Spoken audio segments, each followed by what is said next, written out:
Hello আসসালামু আলাইকুম, welcome to বুলজা entertainment. আমি সাখাবাত সানি আছি আপনাদের সাথে। আর এই ভিডিওতে আমি কথা বলবো বাংলাদেশের মাল্টিপ্লেক্সগুলোতে হলিউড বা বিদেশি সিনেমাগুলো মুক্তির প্রক্রিয়া যে জটিলতা সৃষ্টি হয়েছে সেই বিষয়ে।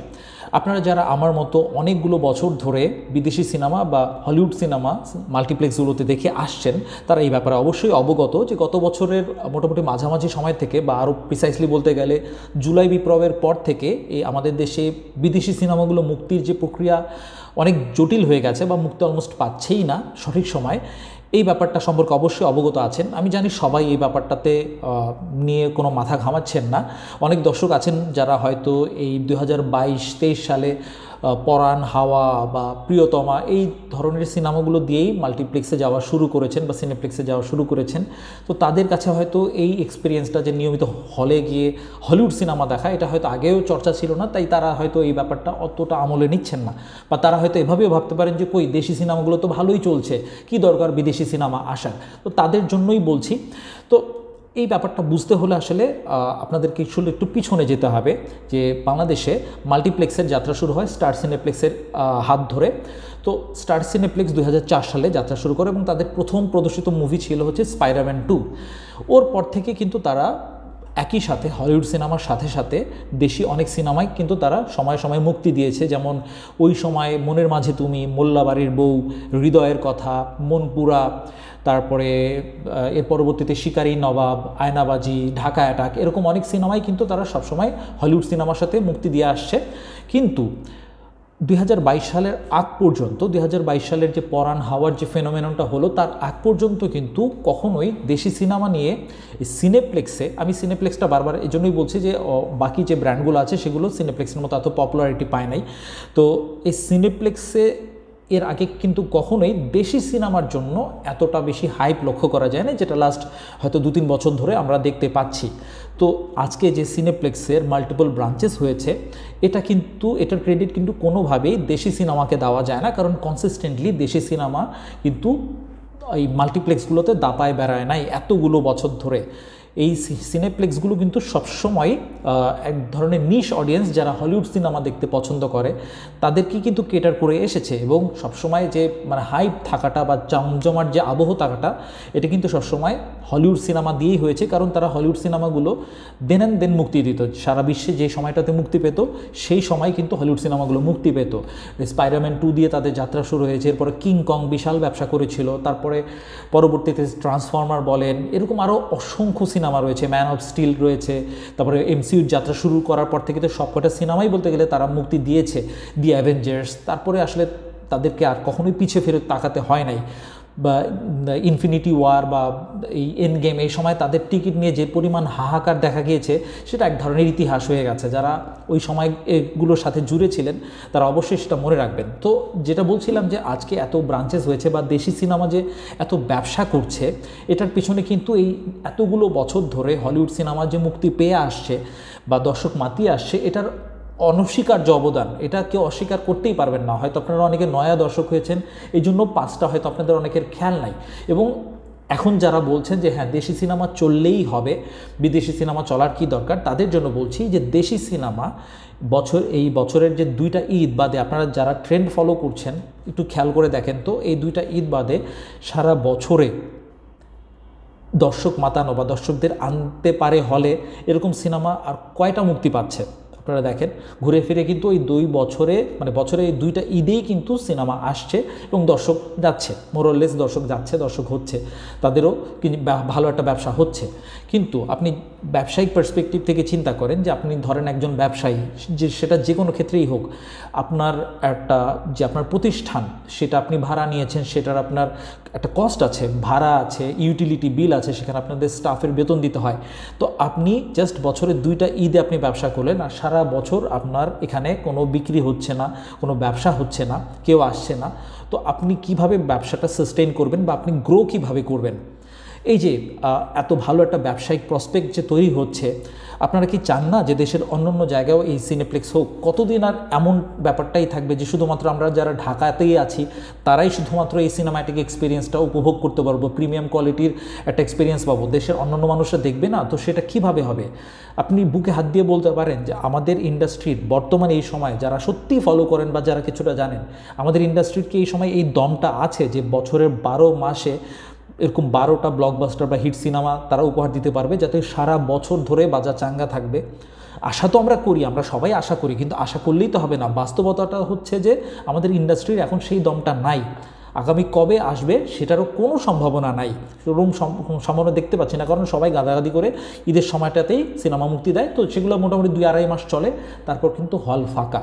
সেই ফাঁকা হলটা ভর্তি করতে পারে শুধুমাত্র হলিউড সিনেমা, কারণ তাদের তো আর আমাদের মতো শুধু ঈদেই গাদাগাদি করে সিনেমা মুক্তি দেয় না, তাদের সবসময় ভালো সিনেমা আসতেই থাকে।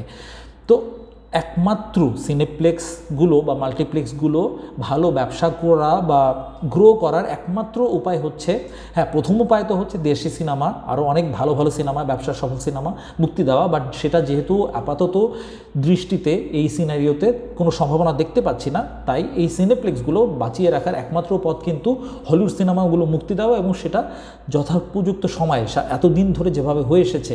তো এটা হচ্ছে বাস্তবতা।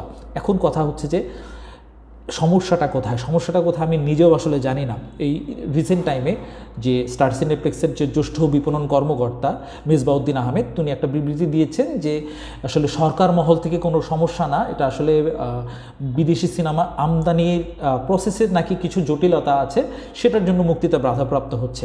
এটা তার পক্ষ থেকে তিনি একটা স্টেটমেন্ট দিয়েছেন। আমার কথা হচ্ছে যে এই 2004 সাল থেকে যে এতগুলো বছর এই প্রক্রিয়া তো সবসময় এই প্রক্রিয়ার মধ্য দিয়েই তো নিশ্চয়ই এসেছে, তো তখন জটিলতা কেন তৈরি হয় নাই, এখনই কেন হতে হবে? তো অবশ্যই তিনি ব্যাপারটা অবশ্যই খোলাসা করেন নাই। এটা বোঝা মনে হয় না কারো বুঝতে সমস্যা যে এখানে সরকার মহল থেকে বিভিন্ন সমস্যা তৈরি করা হচ্ছে। এখন এটা কে করছে, কোন মন্ত্রণালয় থেকে হচ্ছে, এটা আসলে জানা নাই। এবং সত্যি কথা বলতে আমরা যারা সাধারণ দর্শক আছি, সাধারণ মানুষ আছি, আমাদের কিছু করারও নাই এখানে। আসলে এটার জন্য যে রাস্তায় নামলেই কিছু হবে বা বয়কট করলেই কিছু হবে, বয়কট করে যাবো কোথায়? অনেকেই হয়তো এখানে সিনেপ্লেক্সকেই দোষারোপ করছেন, অনেক পেজে গিয়ে দেখা যাচ্ছে অনেক গালমন্দ করছেন। আসলে এটা হয়তো আবেগ থেকেই দর্শক করছেন, কিন্তু আসলে সিনেপ্লেক্সের কি আসলে এখানে কোনো দোষ আছে? তারা এতগুলো বছর হলিউড সিনেমা দিয়ে, বিদেশি সিনেমা দিয়ে ব্যবসা করে এসছে, তারা ইচ্ছা করেই মুক্তি দিচ্ছে না, এর কি কোনো যৌক্তিক কারণ আছে? তারাও তো এত সিনেমা হলের টিকিট বাড়ানোর পরও তাদের ব্যবসাটা হচ্ছে না, তারা নিজেরা থেকে কি ইচ্ছা করে ব্যবসা বন্ধ করে রাখবে? অবশ্যই না। তো তারা অবশ্যই চায়, নিশ্চয়ই, আমি জানি না ভেতরের কার কাহিনী, বাট আমার তো লজিক্যালি কোনো কারণ মাথায় আসছে না যে কেন তারা চাইবে না।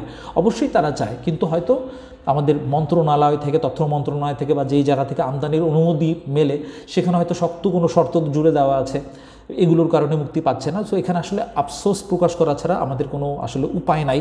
আমাদের আসলে অনেকের অ্যাগেইন অনেকে হয়তো এটাকে বড় কোনো ব্যাপার হিসেবে নিচ্ছেন না, কারণ অনেকেই হয়তো এতগুলো বছর ধরে বিদেশি সিনেমা ডাউনলোড করেই দেখে এসেছেন। কিন্তু আমরা যারা দর্শক আছি, যারা সবসময় মানে অনেকগুলো বছর তো হয়ে গেল, সেই 2004 সাল থেকেই আমি দেখি, আমাদের তো আসলে অভ্যাস হয়ে গেছে। হিন্দি সিনেমা নিয়ে অনেকের চুলকানি আছে আমি জানি, তো হিন্দি সিনেমা যদি মুক্তি নাও দেওয়া হয়, I can speak for my self, যে আমি আসলে খুব বেশি দুঃখ পাবো না।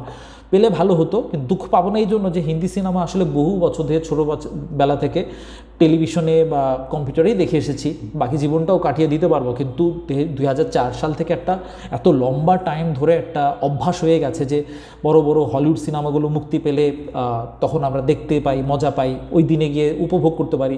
এই অভ্যাসটা আসলে সমস্যা হয়ে যাবে, মানে আসলে এটা মেনে নিতে কষ্ট হবে যে আমি মিশন ইম্পসিবলের মতো সিনেমা, এটা লাস্ট পার্ট আমি হলে দেখতে পারবো না, এটা আমাকে বাসায় দেখতে হবে, এটা মেনে নেওয়াটা খুব কষ্ট। এবং আরেকটা দল আছে যারা মনে করে যে এই হলিউড সিনেমা মুক্তি পেলে দেশি সিনেমা হয়তো স্পেস পাবে না, ব্যবসা করতে পারবে না। এটা খুবই হাস্যকর কথা। এতগুলো বছর ধরে হলিউড সিনেমা কিন্তু সাইমালটেনিয়াসলি দেশি সিনেমার সাথে চলেছে, কখনোই বাংলাদেশি সিনেমার জন্য অ্যাটলিস্ট হলিউড সিনেমা থ্রেট হয়ে দাঁড়ায় নাই। এটা একেবারেই অবুঝ যারা, তারা হয়তো বলছেন। ইনফ্যাক্ট প্রিয়তম সুড়ঙ্গ যখন দুর্দান্ত ব্যবসা করছিল, তখন সারা বিশ্বে মানে কাঁপিয়ে বেড়ানো বারবিয়েন হাইমার যে ফেনোমেনা ছিল, সেখানে বারবি এবং ওপেন হাইমার সিনেমা দুটো মুক্তি পেয়েছিল, সেগুলো ভালো ব্যবসা করেছিল। সুড়ঙ্গ এবং প্রিয়তমাও দুর্দান্ত ব্যবসা করেছিল, সেটা সবারই জানা। সো হলিউড সিনেমা মুক্তি কখনোই আমাদের দেশি সিনেমার জন্য হুমকি স্বরূপ না। সেটা অন্য কোনো দেশের সিনেমাই না, যদি আমরা ঠিকঠাক মতো আমাদের সিনেমাটা বানাতে পারি, মার্কেটিং করতে পারি। এনিওয়ে, সেটা অন্য টপিক। সো আমি আসলে জানি না কেন এরকম হচ্ছে, কেন এই সিনেমাগুলো ডিলে হচ্ছে। কারণ এই কোরবানির ঈদে চলে গেলে কিন্তু ধরুন বড় জোর তাণ্ডব 2-3 মাসই চলবে, তারপর একটা সময় তো এটা ওটিটিতে চলে আসবে। দর্শক তো আর সারা বছর ধরে এই সিনেমা দেখবে না, এবং তার পরবর্তীতে আপনি দেখেন টাইমলাইনে কিন্তু এরকম বড় সিনেমা আর নাই। যতগুলো সিনেমা হাইপে থাকার কথা সব কয়টাই কিন্তু এই গাদাগাদিগেরও কোরবানির ঈদে মুক্তি পেয়ে যাচ্ছে। এর পরেটা কি বলেন? তার পরবর্তী ঈদ আসতে আসতে সেই ফেব্রুয়ারি মার্চ, তার আগ পর্যন্ত কিন্তু টাইমলাইনে মানে পাইপলাইনে কোনো ভালো সিনেমাই নাই।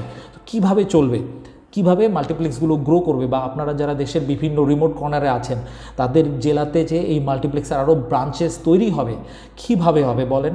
যারা এটা ডিফেন্ড করার চেষ্টা করছেন যে বিদেশি সিনেমা মুক্তি না পাইলেই ভালো, আমাদের দেশি সিনেমাগুলোই চলুক, কীভাবে চলবে? সেরকম চলার মতো সিনেমা আসে?